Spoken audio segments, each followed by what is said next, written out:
Just arrived and ready for a new home. Welcome to HB RV Lifestyle, and today I'm doing a quick walkthrough on this pre-owned Primetime Sanibel 3402 fifth wheel.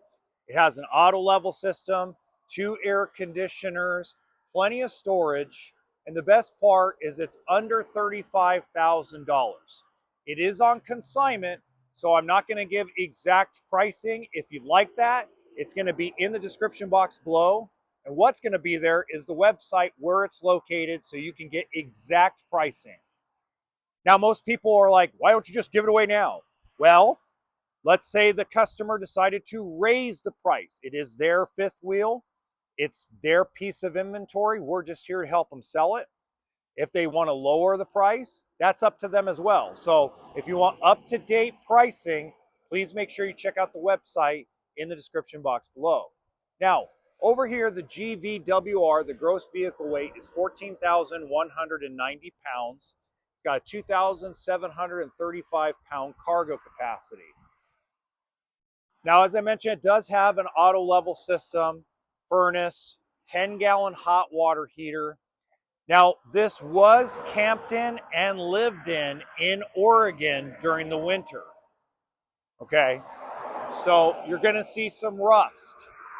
If you don't see rust on a fifth wheel or travel trailer that was in the Oregon winter, I'd be scared. That means there's something wrong. Okay, so if I'm looking around and I see something that's been by the beach or something that's been up in the winter cold in the middle of snow, I'm expecting to see some rust. If you actually look at a lot of cars, you can tell where a car has been by looking at the undercarriage. Got a lot of salt buildup, things of that nature. Okay. Now, walking inside, the interior is in really good shape for being lived in. Okay. You got your residential refrigerator.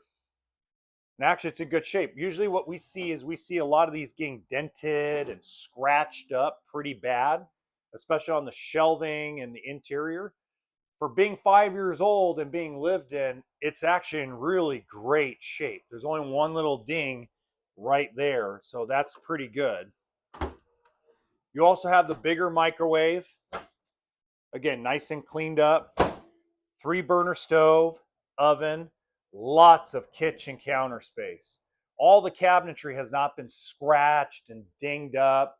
That's something you typically see. When we see people that live inside of a unit, typically everything works inside because the worst thing for an RV is not to be used. But usually we see a bunch of peeling and scratching on the cabinetry. That's not the case in this fifth wheel, which is really cool. Okay, got a little hangable area, maybe a little broom closet. Nice little pantry, small pantry area to complement the pantry area over here. Usually we see this all beat up and scratched up and nasty. That's usually what we end up seeing on the interior of a lot of these. Now, I'm not going to open up every cabinet like I normally do because I like to make the used ones a little faster pace than the new ones. But you got your L-shaped lounge. Now, this is where the wear and tear is shown. You can tell somebody really liked that seat, right? But outside of that, there's no real tears in the fabric outside of little ones here. And again, fireplace, sound bar, there's a TV that pops out of there. You got your recliner.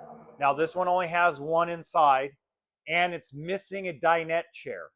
That's one of the reasons why they're not asking like 40 or 45 grand, why they're just looking for around $35,000, okay? It's because it's missing a couple of things. Dual air conditioner. Now this is the deep shower. If you've seen some of my videos that I have done over the years, I tell you, you get a choice in a fifth wheel. You either get the long shower or you get the deep shower. The difference is if you do the deep shower, only really one person can shower in there at a time. Sorry, gentlemen. But you don't get a linen closet if you get the long shower. The short, deep shower, you get the linen closet. The long shower, you really don't. Toilet's in a decent spot. Coming into the bedroom, you got a king-size bed and You've got a big closet area that actually has a built-in shoe, underwear, sock type of situation. And then one of my favorite parts of the whole thing is you got washer dryer setup.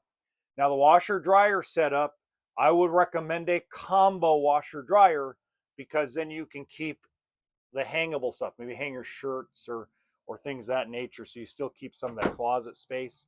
And then you got your dresser drawer. Now in the top right hand corner of this video, there's another fifth wheel that I actually already have sold, unfortunately, but it'll give you kind of an idea of what I mean by when they're lived in, they don't exactly keep their cosmetic look up. So until next time, remember that RV always stands for toolkit and sense of humor.